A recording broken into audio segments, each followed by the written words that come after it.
ایک عمل آپ کو بتاتا ہوں، بزرگوں سے چلا آ رہا ہے یہ عمل.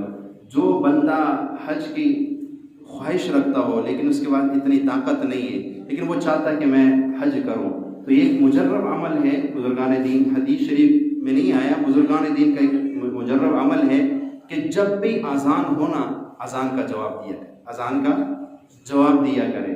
اس کے بعد اذان کے ختم کے بعد درود پاک پڑھ کے اذان والی جو دعا ہے اللہم رب ھذہ الدعوۃ التامہ، یہ دعا جو ہے پڑھے، اور اس کے بعد 3 مرتبہ کہے لبیک اللہم لبیک لبیک لا شریک لک لبیک ان الحمد والنعمۃ لک والملک لا شریک لک. جو تلبیہ پڑھی جاتی ہے حج میں، اس کو اذان کے بعد 3 مرتبہ کہے، اور دن میں کوئی ایک وقت، کسی بھی ایک وقت میں نا سورۃ والضحیٰ پڑھ لیا کرے. سورۃ والضحیٰ 30ویں سپارے میں، والضحیٰ واللیل اذا سجا، دن میں 1 مرتبہ اس کو پڑھ لیا کرے. انشاءاللہ کچھ عرصے بعد اللہ تعالیٰ غیب سے اسباب بنائے گا. بلکہ ہمارے بزرگوں کا تو ایک طریقہ چلا آتا تھا، جیسے ہم کمیٹیاں ڈالتے نا، بزرگ کیا کرتے تھے اپنے گھروں میں نا کوئی جو ہے ایسی صندوقچی رکھ لیے، روزانہ کے حساب سے 10 5 10 جتنا بھی ہوتا تھا اس میں ڈالتے تھے، اس نیت سے کہ یہ پیسے میں حج کے لیے جمع کر رہا ہوں، یہ پیسے حج کے لیے جمع کر رہا ہوں.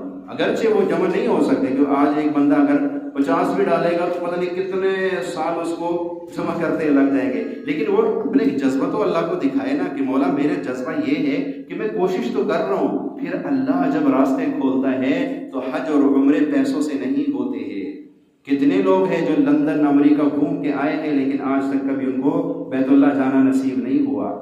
پیسوں ہے ان کے پاس کوئی کمی نہیں ہے، پیسوں کی کوئی کمی نہیں ہے ان کے پاس، لیکن جب بلاوا نہیں آتا ہے تو یہ معاملات، یہ سفر پیسوں سے نہیں طے ہوتے ہیں، یہ عشق سے طے ہوتے ہیں. یہ عشق والے سفر ہے، اس میں اپنا جذبہ اپنے رب کو دکھانا پڑتا ہے کہ مولا میرے اندر کتنا جذبہ ہے تجھے راضی کرنے کا، تیرے گھر کی زیارت کرنے کا میرے اندر کتنا جذبہ ہے. تو یہ جو جذبہ ہوتا ہے نا انسان کا، یہی جذبہ انسان کو وہاں لے کے جاتا ہے. اور اگر آپ چاہتے ہو کہ ہم وہاں جائیں اور بار بار ہمیں وہاں کی حاضری نصیب ہو، تو وہاں پہ جا کر ادب کا دامن کبھی ہاتھ سے نہ چھوڑنا. جتنا ادب اور احترام آپ وہاں کر سکتے ہو کرنا. کبھی کسی عربی کو دیکھ کے اس پہ اعتراض نہ کرنا، کبھی ان کے کاموں پہ اعتراض نہ کرنا کہ یہ ایسے نہیں. اپنی زبان کو ہمارے بزرگ فرماتے تھے وہاں پہ جو ہے یعنی خوبی والی آنکھ کھلی رکھنا اور عیب والی آنکھ کو بند رکھنا. بس